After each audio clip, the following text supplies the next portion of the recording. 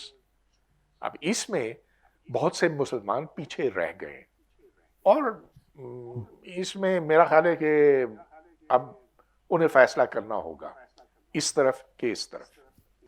سر یہ بتائیں کیا وجہ رہی کہ دنیا میں مسلمانوں کی ذہنی ترقی ہوئی، وہ ترقی یافتہ ہوئے، لیکن ساؤتھ ایشیا میں خاص طور سے مسلمز ابھی بھی ماضی میں رہنا پسند کرتے ہیں؟ ہاں، تو ماضی کے بڑے فائدے ہوتے ہیں نا. آپ ماضی کا تو کچھ کر بھی نہیں سکتے، تو پھر آپ اسی سے خوش ہوتے رہتے ہیں کہ بھئی ہم بہت بڑے تھے، بہت عظیم تھے. تو سارے لوگ کسی نہ کسی وقت بہت بڑے اور بہت عظیم تھے. ہندو بھی کسی زمانے میں بہت بڑے اور عظیم تھے. تو کون نہیں ہے جو اس طرح، جو مائن سویلائزیشن ہے that was also great, now extinct. تو جو ماضی پرستی ہے یہ ہر ایک کے لیے نقصان دہ ہے. اور میں سمجھتا ہوں کہ ایک چیز جو ہم نے سیکھی ہے وہ یہ کہ انسان جہاں بھی ہیں برابر ہیں، ان کی ضروریات ایک جیسی ہیں، جو زمانے کے تقاضے ہیں وہ بھی ایک ہیں. لہٰذا اب چھوڑ دیجئے یہ پرانے فرسودہ روایات کو اور آگے کی طرف دیکھیں.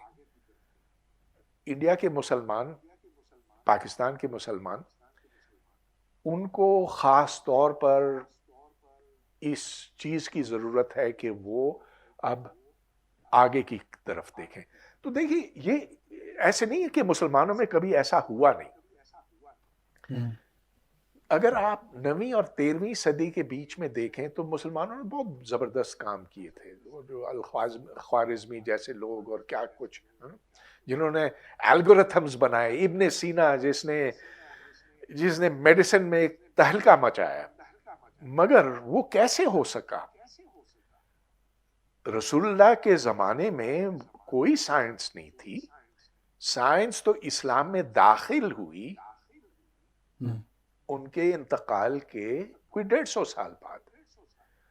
وہ کیسے ہوئی کہ جو گریک لرننگ تھی، یونان کے جو خزانے تھے، اس سے مسلمانوں نے استفادہ کیا. تو اس وقت مسلمانوں کے ذہن کھلے تھے، اور کھلے یہاں تک تھے کہ انہوں نے کہا کہ بھائی یہ تو بہت مزے کی چیزیں ہمارے سامنے جو آئی ہیں، اس کا ترجمہ کراؤ گریک سے عربی میں. تو مترجم، ٹرانسلیٹرز بھی نہیں تھے اس زمانے میں مسلمانوں میں. کرسچنز اور ہندوز نے اور جوز نے وہ ٹرانسلیشن کیا شروع کے زمانوں میں. پھر بعد میں مسلمان وہ زور پکڑے، مومنٹم آیا ان میں، اور 400 سال تک اسلامی تہذیب چمکتی رہی، اور اس کی شعائیں جو ہے پوری دنیا میں پھیل گئیں. مگر وہ اس لیے کہ ہم نے اوروں کے علم کو دھتکارا نہیں، ہم نے قبولا. میں نے پہلے علامہ اقبال کی بات کی نا، تو علامہ اقبال اس بات سے بہت خائف ہے. ان کی کتاب ہے reconstruction of religious thought in Islam, جس میں وہ کہتے ہیں کہ یہ ہمیں گریکس کی طرف کبھی دیکھنا بھی نہیں چاہیے تھا. اور وہ ابن سینا اور الفارابی کو اتنا برا کہتے ہیں، وہ کہتے ہیں کہ this is just a copycat culture. تو اب یہ جب سوچ سرایت کر جائے اور دماغ بند ہو جائیں تو پھر زوال تو آنا ہی ہے. سر یہ بتائیے کہ there is a very well-known author called Dr. Ahmed T. Kuru. I don't know whether you've heard about him. انہوں نے ایک اپنی پوری تھیوری پروپیگیٹ کی ہے کہ that authoritarianism in Muslim countries has led to their underdevelopment, and it's not just the colonization which we blame. By just blaming the colonization, we are only hiding our own shortcomings. کیا آپ کو لگتا ہے صحیح یہ صحیح نظریہ ہے؟ وین دیکھیے کالونائزیشن بری چیز تو ہوتی ہے، لیکن کالونائز ہوتے ہوئے بھی آپ بہت کچھ اپنے کالونائزر سے سیکھ سکتے ہیں. جو پورا ریلوے کا نظام انڈیا پاکستان میں بچھا ہوا ہے، یہ مسلمانوں کا نہیں ہے، یہ ہندوؤں کا نہیں ہے، یہ انگریز کا ہے. جو جدید سائنس یہاں داخل ہوئی یہ انگریز نے کیا. اچھا، اب یہ اور بات ہے کہ اس خطے میں کچھ لوگوں نے اس سے زیادہ فائدہ اٹھایا، کچھ نے کم کیا. تو یہ کہنا کہ بھئی صرف کالونائزیشن کی وجہ سے خرابی ہوئی ہے، نہ، ایسے بالکل نہیں. جہاں مضبوطی ہو اپنے کلچر میں، تو اب میں مثال آپ کو دے سکتا ہوں ایران کی. تو ایران میں جو ساسانیوں کے زمانے سے کلچر چلا آیا رہا، ادھر ایک انٹلیکچول کلچر تھا اور آج بھی ہے، باوجود اس کے کہ وہاں ملائیت ہے. باوجود اس کے کہ ملائیت ہے وہاں پہ، they actually teach the theory of evolution in Iran. اچھا، اور stem cell research جو امریکہ میں منع ہے، وہ بھی ایران میں بہت تیزی سے ہو رہی ہے.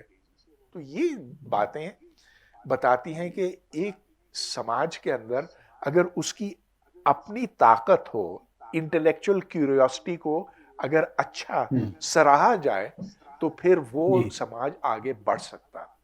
ہاں، اب ایران کو کالونائز نہیں کیا گیا، یہ بات بالکل ٹھیک ہے، لیکن آخر ہر ملک کو کالونائز تو کیا گیا ہے نا. جو بھی خطہ آپ دنیا کا دیکھیں، شروع میں تو وہاں کچھ لوگ رہتے ہوں گے، تو باہر سے لوگ آئے اور ایک ان کا امتزاج بنا ہے، ایک ملغوبہ بنا. اس ملغوبے سے اچھی اچھی چیزیں نکل سکتی ہیں، نکلی ہیں. کیا آپ اس بات کو مانتے ہیں کہ مسلمانوں کے آج کی تاریخ میں جو حالات ہیں وہ بد سے بدتر ہوتے جا رہے ہیں؟ What according to you are the possible reasons other than, you said closing of their minds, education is one problem, and what could be the corrective measures so that they can improve their image and become a progressive community? دیکھیے، سوال آپ کا بہت پھیلا ہوا ہے، لیکن چلیے ہندوستان کے حوالے سے اگر دیکھیں تو میں سمجھتا ہوں کہ سب سے بڑی ضرورت تو یہ ہے کہ مسلمان ویسے ہی رہیں جیسا کہ دوسرے لوگ رہتے ہیں. They should not insist on special privileges. یہ جو مسلم پرسنل لا کو انڈیا میں اتنا بتنگڑ بنایا گیا، اس سے اب ہٹنے کی ضرورت ہے. جو 3 طلاق والی بات ہے وہ پاکستان میں بھی نہیں ہوتی، تو انڈیا میں کیوں ہو؟ ہمیں یہ بات ماننی پڑے گی کہ وہ قوانین جو آج سے 1400 سال پہلے بنائے گئے تھے، وہ اس زمانے کے لیے موزوں نہیں ہے. تو ادھر پاکستان میں بھی آپ دیکھ لیجئے کہ جب اس کا اطلاق ہوتا ہے تو لوگ چیخ پڑتے ہیں، جیسا کہ ابھی حال میں ہوا کہ ایک ایس یو وی نے، بہت کوئی امیر آدمی تھا، اس نے ایک 3 موٹر سائیکلسٹ کو اڑا دیا. مگر کیونکہ قانون یہ کہتا ہے، اسلامی قانون یہ کہتا ہے کہ اگر آپ دیت دے کر ان کو خرید لیں تو وہ پھر آپ کو بخش سکتے ہیں، اور اس طرح بخشش ہو گئی. But this is wrong, that person should be punished. تو ایسے جو قوانین اس زمانے میں بنائے گئے تھے یا جو بدلے کے قانون بنائے گئے تھے، they are not applicable anymore. ہاتھ کاٹنا، پیر کاٹنا، they are viewed as barbaric today, and they are. تو یہ اس بات کی دلیل ہے کہ اب مسلمان، انڈیا کے مسلمان، پاکستان کے مسلمان اس بات کو قبول کریں کہ زمانہ آگے نکل گیا، اور کر رہے ہیں. دیکھیے، ہمیں نا امید نہیں ہونی چاہیے. یہ دیکھیے کہ بہت سختی سے منع کیا گیا تھا کہ کوئی انسان کی تصویر نہیں کھینچی جا سکتی ہے، اور آج سے 20 سال پہلے پاکستان میں مولوی ٹیلی ویژن کو شیطانی آلہ کہتے تھے. اور جب زلزلہ آیا تھا 2005 میں نے خود اپنی آنکھوں سے دیکھا ہے کہ ٹیلی ویژن سیٹس سینکڑوں کے حساب سے توڑے گئے تھے. They were actually thrown out of the rooftops of buildings. کہ زلزلہ اس وجہ سے آیا. لیکن آج تو ہر مولوی جو ہے اپنی تصویر خود کھینچتا ہے, سیلفیز بناتا ہے. ہر مولوی اب جا کر ٹیلی ویژن پر تقریریں کرتا ہے and wants to be there all the time. تو یہ اس بات کی دلیل ہے کہ وقت کے ساتھ ساتھ آپ کو اپنے طور طریقے اور اپنے قانون بدلنے پڑیں گے. اگر ہم ہر چیز کو خالی دین کے نظریے سے دیکھیں تو ہماری یہ زندگی جو ہے غیر ضروری ہو جاتی ہے. اصلی زندگی آخرت کی ہوگی. آپ کے کیا ویوز ہیں کہ اس کو کس طرح, how do you negotiate this central question, how do you strike a balance? Well, you do it depending on where you are born. اب مجھے نہیں پتا کہ اگلے جنم کے لیے اگر میں ہندو ہوتا تو مجھے اس بات کی فکر رہتی کہ میں کس شکل میں دوبارہ پیدا ہوں گا. کیا 7 جنم ہے, 14 ہے, 25 ہے, کیا پتا.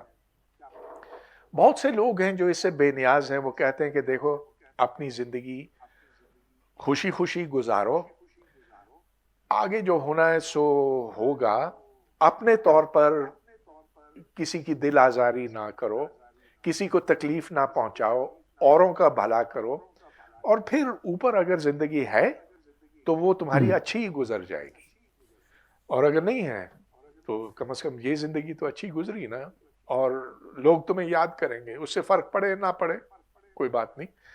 تو یہ چیزیں ہیں جس کو ہر مذہب کے لوگوں کو خود ہی نیگوشیٹ کرنی پڑتی ہیں.